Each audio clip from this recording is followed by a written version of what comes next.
success without fulfillment is the ultimate failure. The ultimate failure. Because if you go at something and you fail and you're an achiever, you don't fail. You go, I learned something, I'll just try something else. Right. I'm going to still get there. But when you succeed and you're not happy, you're technically screwed. So a perfect example of this, I mentioned in the seminar you were there because it hit me about a year and a month ago, we lost what I consider a national treasure, Robin Williams.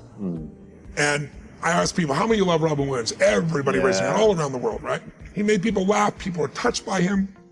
So how good was he at the science of achievement? I mean, he wanted to be a great comedian and make the whole world laugh, he did. He wanted to have his own TV show, he did. He wanted the #1 show, he did it. He wanted to make movies, he did. He wanted to have an Academy Award for not being funny, dramatic, and he did it, right? He did it, yeah. He said he wanted a beautiful family. He achieved everything, and he hung himself. That's crazy. And I know recently someone's saying, well, you know, he had dementia, he had drug abuse, he had alcohol abuse most of his life because he made everybody happy but whom? Himself. That's the ultimate failure. So if I had no other message to offer your viewers, and you let me give it to them right now, I'll tell you what I believe. I believe our lives are controlled by one force, decisions. I certainly believe in force greater than myself, call it God if you will, grace, whatever you want to call it, the universe. But I also believe it gives us choices. And the decisions we make control us much more than the conditions we meet. It's not the conditions, it's your decisions. Decisions of what to believe, decisions of what to do, decisions of what to give. I say to people, think about, you know, look back 10 years ago, 5 years ago, 15 years ago, and think of a decision you made. That if you would have made a different decision, you'd have a totally different life today. Better or worse, I don't know, but totally different. The most important decision you can make above any on the face of the earth is deciding that no matter what happens in your life, no matter what happens, you're gonna live in a beautiful state.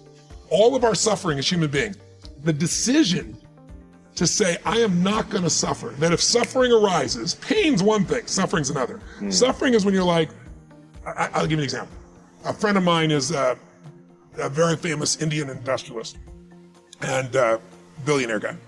And he just recently took a sport in India that's been around 2,000 years that almost every village child plays, and he turned it into a professional sport. No one had ever made a professional sport 2 years ago.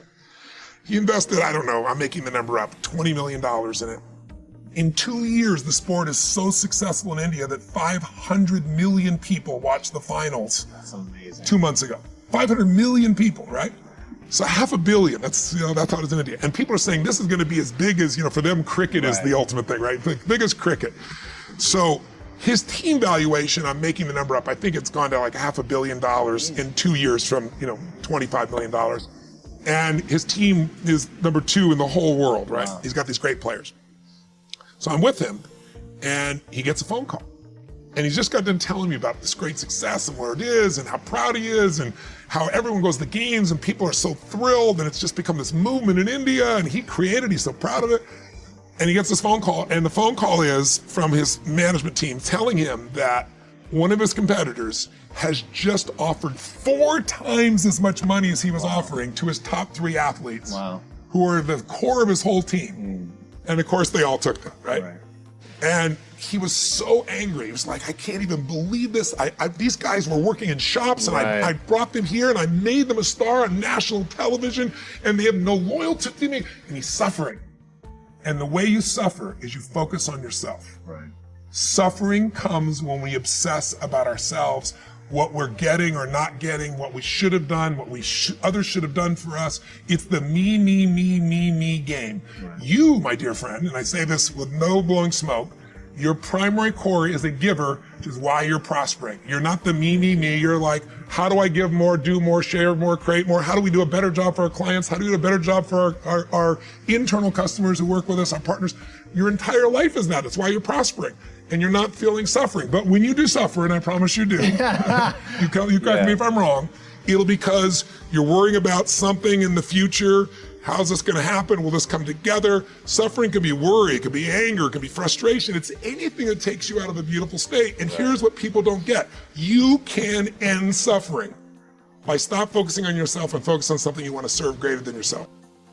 That if you sow some good stuff out here, if you make it your business, how you give your life, to give the best that you have, to give love, to give encouragement, to give help, to give support, if that's what your life is about, Whatever you put out here, ladies and gentlemen, I guarantee you it's going to come back. Now, the reason that most people don't give is because they operate out of a consciousness of scarcity. They don't believe that there's enough to go around. They can't see themselves having the capacity to give. They don't believe that they have anything to offer. They don't see themselves as an opening for the universe to work through. So if you begin to look at this new era that we're in, begin to see yourself as an opening for the universe to move through, to work through, to make a difference in life. See yourself being used by life to improve the quality of life, to expand and to grow. Most people have a very limited view of themselves and a very limited view of the universe, do not see their relationship to the universe, and cannot see how energy and things can flow through them. I love Gibran and the prophet. Then said a rich man, speak to us of giving, and he answered, you give but little when you give of your possessions, but it's when you give of yourself that you truly give. Gibran goes on to say, there are those who give little of the much which they have, and they give it for recognition, and their hidden desire makes their gifts unwholesome. And we know people who give only to be recognized. I love that old saying, judge a man not by what he does, but by that he doesn't have to do. And to judge the true quality of a man is what he'd do when nobody's looking. Gibran goes on to say something else important. He says, and there are those who have little and give it all. These are the believers in life and the bounty of life. See, most people don't give, ladies and gentlemen, because they don't believe in life. Most people don't give because they don't understand the abundance in life. And so they go through life holding back on life, not understanding this also, that what you hold back from life, life holds back from you. So most of us go through life, ladies and gentlemen, not giving, and we're cheating ourselves, and you're also cheating life. See, I believe that all of us have some work to do. I strongly believe that each one of us showed up to do something, that each one of us showed up to contribute something to life. And that if we don't do it, it will not be done. I thought it was more important for you to understand that your heart needed to be in the right place, that your motives needed to be right, that you were motivated not by greed, and that you're not motivated by trying to get stuff, but that when you understand the right motivation behind it, and trusting God and doing things out of the love of God and seeking God as the priority in your life and not seeking things, then about time we got to the point of talking about giving, you would understand that it's giving with the right heart. It's giving proven to yourself you can trust God.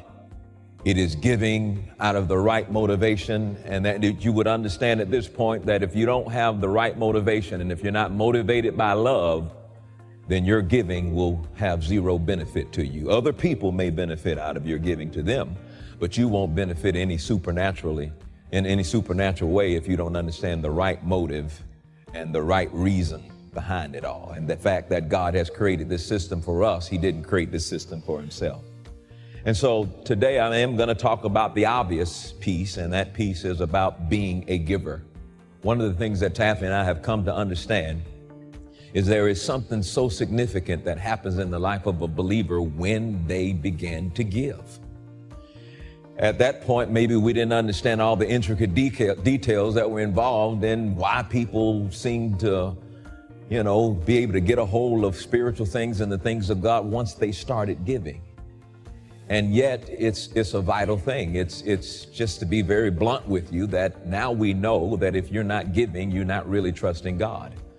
Now we know that giving is proof that you trust God, that you can say, I trust God, but how do you authenticate that trust?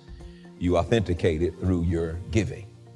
And so I want to go through several scriptures here today and to show you the promises that God has made to people who will be givers, and that God's not asking you to give because he's trying to get something from you. Now, some preachers may ask you to give because they're trying to get something from you, But God set the system up for you. And remember, it is not the giving of money that's responsible for the manifestations of what grace has made available. It is you giving, proving that you trust. It is trust that will withdraw what grace has made available. And your giving is the only way that you really prove that you trust God, because Jesus talked about being faithful in the area of the least. And money is the least use of your faith in the kingdom of God. And somehow, some way, he knew that if you could give money and give financially, that you wouldn't allow money to be your source, but God would always be your source, and you would use money to serve God rather than serving money and believing that it could take care of everything in your life. And so let's look at the importance of giving. And this morning, I want to call this sermon, The Power of Giving. And let's begin in St. John chapter 3, verse 16. And he says, "For God so loved the world that he gave his only begotten Son, that whosoever believeth in him should not perish, but they should have everlasting life." One of the things we've established here is that God is a giver. God trusted that what he gave in Jesus would be enough to be the answer for mankind. And so he gave his only begotten Son. He gave something very expensive, something very valuable, the most valuable thing that heaven possessed. But God gave it. He so loved us, he gave. So you see the connection between the love and giving. What was his motivation for giving his Son? His love. What should be our motivation for giving? Love. And when love is your motivation for giving, according to 1 Corinthians 13 and verse 3, he says you can give all your goods to the poor, to feed the poor. You can give your body to be burned or go through burnout, but if you don't do it with love, it profits you nothing. So everything we do, whether it's giving, whether it's serving the poor, whether it's ministering in whatever area of ministry, if it's not motivated by love, the benefit to you will always be zero.